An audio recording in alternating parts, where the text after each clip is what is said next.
د فلم شروعات کیږي او موږ پکې ډاکټر انډرو پکې ګورو چې هغه یو امریکایي دی او د ډریم کې ډېر خفه ناسوي چې د یو مریض وي او هغه دړه اپریشن نوي شوی او مړ شي. خو دلته کې یو تور سړی راشي دی ته و چې بهر ته دهشتګرد راغلي دي او هغه امریکایي نیسي او مړ کوي او هغه دغه علاقې ته راننوتو هغوی ته پته ولګېده چې دلته کې ناسي. ډاکټر انډریوز منډه کوي او خپلې ښځې سره ملاویږي چې هغه هم یو استاذه ده او د زړه نه ډېره ښه ښځه ده چې د افریقایانو ماشومانو ته سبق ښیي او د انسانیت مدد کوي. ډاکټر دې ته وایي چې موږ به دلته نه زر تر زره ځو ولې چې هغه ترهګر راغلي دي او دوی به موږ مړه کړي. خو د دې ښځه دې ته وایي چې نه موږ به دوی سره خبرې وکړو او بیا به دلته نه لاړ شو او خاوند ته وایي چې موږ به دغه ترهګرو سره خبرې وکړو او حالات به ټیک کړو. ډاکټر ورته وایي چې زما میډیکل سامان ټول پټ شو او زما نه یو مریض هم مړ شو او د افریقي حالات به کله هم ټیک نشي. دغه بهتره ده چې موږ دلته نه لاړ شو. لږ ساعت پس دې دواړه هلته کې اورکوټ ایرپورټ ته راځي کوم چې ډېر زیات ویران او سنسان پروت وي. دغه ایرپورټ په ریګستان کې وي او صرف یو جهاز پکې وي او په دغه هوایي جهاز کې به کیني او دلته نه بځي خو د دغه هوایي جهاز حالات هم ټیک نه وي او دغه پایلټ هم ډېر لالچي وي او هغه نه غواړي چې دلته نه ډېر زیات سامان ویسي او دلته کې نور مسافر هم وي چې هغې هم د امریکې وي. دې کې 3 کسان وي چې یو نوم میکس وي او پکې 2 کسان نور وي او یو پکې تور سړی هم وي کوم چې یو ډېر ښه انسان وي او د ټولو خلکو مشر هم وي. هغه هم دوی سره ځي. د انډرویډ ښځه دغه افشي سره ودرېږي او هغه افشي ورته وایي چې زه ډېر زیات خفه یم چې زموږ د ملک حالات ډېر زیات خراب دي په کومه وجه چې دلته نه ځې. ډاکټر دغه پایلټ سره ملاویږي کوم چې ډېر زیات لالچي وي او هغه دې نه ډېرې زیاتې پیسې غواړي. ډاکټر یې وپېژني ورته وایي چې ته مکه پایلټ یې کوم چې به ما ته میډیکل سامان وروړو او هغه سامان ته رانوړو او ما ډېر زیات مریضان مړه شو او کوم سامان چې ما واپس امریکا ته لېږلو هغه هم چاپټ کو. انډرو دې ته وایي چې انسانیت سره دغه کار نری پکار او داسې کار نری پکار. دلته کې موږ ته پته لګي چې ډاکټر او هغې ښځه ډېر زیات ښه خلک کوي او انسانیت لپاره کار کوي. دوی دواړه فکر کوي چې دغه خبرو سره به دا پایلټ ښه سړی شي او د انسانیت مدد به وکړي.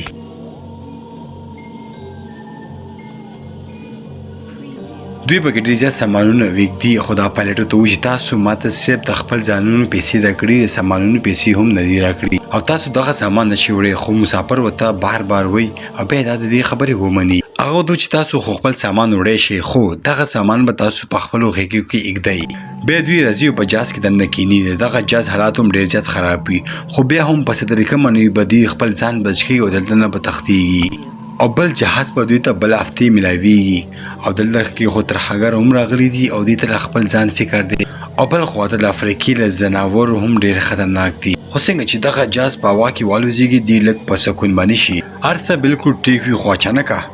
دغه هوایي جهاز خوځېدل شروع کړي. دغه ټول خلک د پایلټ نه تپوس کوي چې دا څه کیسه ده. هغه ورته وایي چې په ارام کښېنئ دلته کې هېڅ هم نشته او ما پهله هم دغه جهاز ډېر چلولی دی او ډېرو ګنټو مزل پاتې دی په دغه جهاز کې هېڅ هم خرابي نشته په ارام په خپلو سیټونو کښېنئ.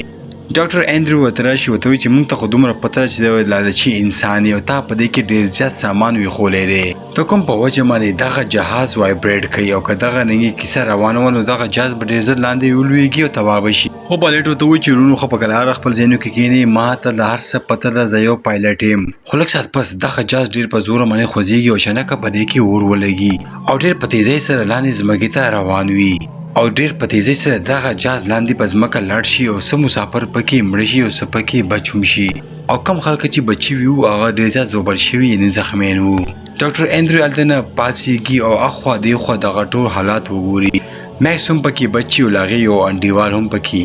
خو دلته کې یوه جنۍ پکې مړه شي.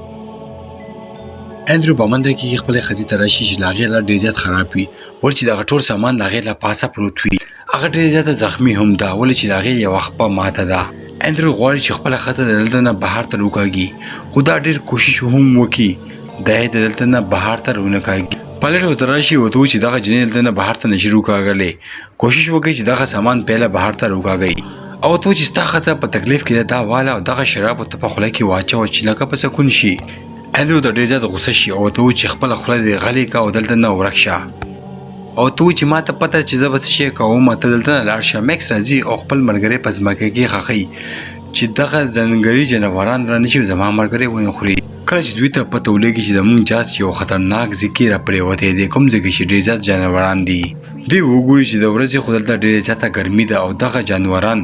دلته نه تښتېدلي دي او چېرته کې به پټ وي خو چې څنګه شپه به راځي دغه جانوران به راځي او په دې به اټیک کوي دغې دپاره به دوی څه شی پیدا کوي. ډاکټر نه علاوه دغه 3 کسان پلان جوړوي چې دلته کې به خوا کې نږدې یو کلی وي او هلته به لاړ شو. ګران ورته ووایي چې موږ به دغه شاته زیمانې لاړ شو دلته کې به کلی نږدې وي. په کومه چې میکس ورته ووایي چې نه دغه لاره غلطه ده او موږ ته پکار چې موږ بالکل مخامخ لاړ شو. خو ګران د دې خبره نه اوري او دې سره په بډه تومانچه هم وي نو مطلب چې دا اوس مشر دی او دوی که خپل ځانونه د منی ګران دي نو زما سره ملګري شي او ما پسې راځئ. دوی ډاکټر ته هم وایي چې موږ سره لاړ شي خو دا منع وکړي او انکار ولې چې هغه غواړي چې خپلې زخمي ښځې سره دلته کې ویسار شي. دغه ټول خلک ډاکټر ته وایي چې راځه موږ سره لاړه شه. کوم منه چې ورته ښځه وایي چې ته لاړ شه او زما په خپل خدای باندې یقین دی هغه به ضرور زما مدد کوي. خو ډاکټر خپلې ښځې سره ډېره زیاته مینه کوي ځکه خو نه غواړي چې خپله ښځه یوازې پرېږدي او لاړ شي. او ملګرو ته ووایي چې تاسو وایي چې دلته کې کلی ډېر زیات نږدې دی نو لاړ شئ هلته نه مدد وغواړئ او بیا واپس دلته کې ما پسې هم راشئ او زه به د خپلې ښځې خیال وساتم. هغې نه پسې دغه 3 واړه کسان مخکې حرکت وکړي او ډاکټر او د هغې ښځه په دغه مات جهاز کې ناست وي او د مدد په منتظر وي. د هغې ښځې خو حوصله بېللې وي یا خو هغه د مدد انتظار کوي او یا ته خپل مرګ انتظار باندې ناسته وي. بیا موږ دلته کې شیران هم ګورو چې دوی نږدې را روان دي. دلته خو ګرمي هم ده خو دغه ټولو شیرانو دوی وکتو. بل خواته دا 4 کسان په دغه ځنګل کې ورک شوي دي. دوی باندې نیمه ورځ تېره شوې ده خو اوس دوی ته هېڅ هم پته نشته چې چېرته دي. کله چې دوی واپس جهاز ته راشي هلته کې ډېر زیاته وینه پرته وي او له شیرانو له پنجو نشانونه هم وي. دغې نه دوی پوه شي چې شیران راغلي وو او هغه 2 کسان یې خوړلي دي. د دوی د مرګ نه خو دوی ته ډېر زیات افسوس وشي خو دوی ته دا هم پته ولګي چې دغه شیران د ورځې هم راځي او په خلکو باندې حملې کوي او دوی یو ځل بیا مخکې حرکت وکړي. خو اچانک ډاکټر دلته کې راشي او لګرن په مرۍ باندې کښېني او دا فکر کوي چې دغه ټولو حالاتو ذمهوار دغه سړی دی. که دې پکې ډېر زیات سامان نه وي اچولی نو دغه جهاز به نه تباه کېدو. خو څنګه چې ډاکټر دا مړ کول ولوي هلته کې یو بل سړی تومانچه راوکاږي او په ډاکټر ډزو کې په کوم چې دا هلته کې لرې لاړه شي. دوی ته پته ولګي چې دغه پایلټ په جهاز کې د یو څه غټ او دروند سر ویښولی و کوم چې د سمګلینګ کولو او د هغې د وجې جهاز لاړه شو. دغه ډاکټر بیا د خپلې د ښځې قبر جوړوي او هغې سره کښېني او ډېر زیات ورته ژاړي او دا خبره کوي چې ما ته ډېر زیات افسوس دی چې ما خپله ښځه بچ نه کا او هغه شیرانو زما ښځه وخوړه او مړه یې کا او که ما لږ ډېر کوشش کړی وی نو شاید چې زما ښځه به اوس ژوندی وي. هیډ ورته ووایي چې کوشش دې کول او هغه هم شیرانو سره دا ته څه اوتې بوتې او غلطې خبرې کې.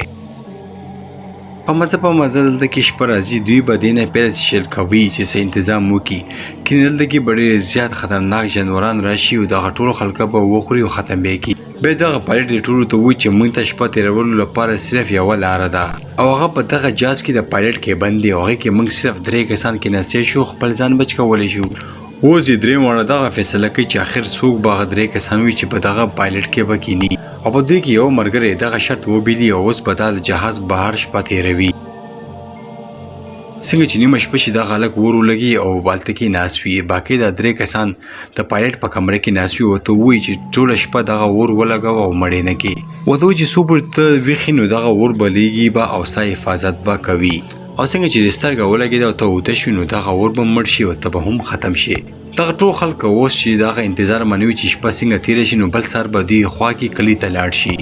د کوم کلي لاره چې اوس دوی ته معلومه شوې ده. دغه پایلټ چې څنګه بهر ته راشي نو دا وګوري چې هغه هلک اوس پر ورو اوده کېږي او دغه اور هم ترې مړ کېږي. خو دا پاسې ورته وایي چې هلکه ویښ اوسه اور بل ساته کینې مړ به شي او هغې نه پسې دغه پایلټ واپس کیبن ته راشي خو دغه هلک یو ځل بیا هلته کې اوده شي او په مزه دغه اور هم ترې مړ شي. او بیا موږ په تیاره کې د سترګو روشني ګورو چې دا بل څوک نه بلکې ډېر زیات شیران ناست وي کوم چې اوس دغه جهاز ته نږدې راغلي وي او له هغې اوازونه اوس دغه 3 کسان هم په جهاز دننه اورېدی شي. اندرو چې ډېر زیات رحمدل سړی وي هغه په دغه هلک باندې خفه شي او غواړي چې دغه ټول کسان بهر ته لاړ شي او دغه هلک زندګي بچ کړي. خو بهر ته ډېر زیات غټ شیران او په غټ تعداد کې راغلي وي او اندرو چې څنګه دغه دروازه کلو کې دلته کې یو شیر کوشش کوي چې دننه راشي.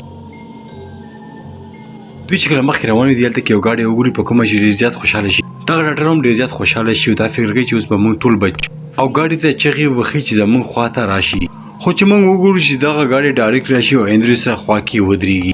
دوی کې بل څوک نه بلکې هغه ترخګر و کوم چې دوی پسې ګرځېدو او دغه کسان اوس اندرو ډېر زیات ووخي او اندرو نه تپوس کوي چې ته دلته زموږ په خاورې باندې څه شی کوې او تاسو دلته کې غلا ته راغلي او دلته نشي نه پټوي او خپل ملک ته سمګلینګ کوي په کوم باندې نور مرګري راشي او ته چې دا یو ډاکټر دی غریب خو شي نه دی کړی او دوی خو تاسو مدد لپاره راځي او اوس واپس خپل وطن ته روان دي خو بیا دغه ترخاګر په دغه جاز نه بهر تر اوسو سرونه ګوري په کوم باندې دې ډیر چت غوسه شي او اندرو ته وشي ته یو سمګلري او زمونږ د ملک نه دغه شینه تخته او امریکای ته وړي ورته کې ډیر ګران خرڅي او بیا د تومانچر وګاګي او غواړي چې اندرو ولي خو دغه پایلټ وته چې دا زما جاز او دغه ټول سامان زماري وزید دلته نه سمګلینګ کوم او دغه سړی خو سه هم نه کړی دا یو ډاکټر دی دغه سړی و چې بیا خو بکاري چې موږ ته مړ کو دا تورې وته چې ولی تاسو ولې د اخر سړی مړ کوي او تاسو په دغه خورو باندې اوسېدلو ول خلک یو موږ تاسو قدر کوو او دغه تور سړی غوړي چې دغه دهشتګردو دماغ بدل کی خودي په دې باندې دزو کی او ولته کی مړ کی او دغه ظاهر کی چې موږ تر خاګرو موږ صرف حلقه مړ کوو دغه تر خاګرو د شیو دا پایټ ته نږدې راشي او دین دغه ټوپک راکاږي خو دغه سړی پیر اویخ شي خو څنګه چې بدی باندې داس کې د پتولوګي چې بدی کې خو ګولې نشته خو ابل تر خاګر هم را پاسي کې خو دینه پیر چې بدی باندې دا داس وکي اندرو هم پیر پاسي او دغه سړی نه دغه ټوپک راکاږي او په دغه کیسې کې ډیر ځاتي ډزي وشي او یو تر خاګر په سر ولې او بیا او پسې د ابل کس هم مړ کی دغه پایلټ اندرو ته و چې وګوره مخ د دوه کسان مړ کو او اوس خدای ته پر راځه چې د نظر وتختیږي او زه غواړم چې دلته نه واپس وتښتېږم او یو صحیح انسان به جوړ شي دلته کې یو شی وګوري او هغې له پاسه لړم هم وي او بیا دغه لړم له ډاکټر په مخ لاړ شي او هغه بالکل خاموشه ناست خو دغه پایلټ چې د څنګه اخوا کوي هغې نه یو ورکوټې غونې کاڼې لړی شي او دغه شیر پوه شي چې بره زما خوراک دی او زور کوي او بره راخیږي پایلټ چې کله دا وګوري هغه د ډاکټر نه وینه روکاږي په خپل جسم یې لګوي او اندرو ته وایي چې وګوره ما په زندګۍ کې ډېر زیات بد کارونه کړي دي او نن زه غواړم چې دغه ټولو ګناهونه ووینځم دغه خبرو کې وجه چې لغرونو لاندې راشي او دغه شیران دا وګوري او رامنډي کې د دې شي کار وکړي بل خو ته اندرو اجي شي او دغه خار ته روان شي خو لږ سات پس د مخکې لاشي دا هم را لړ شي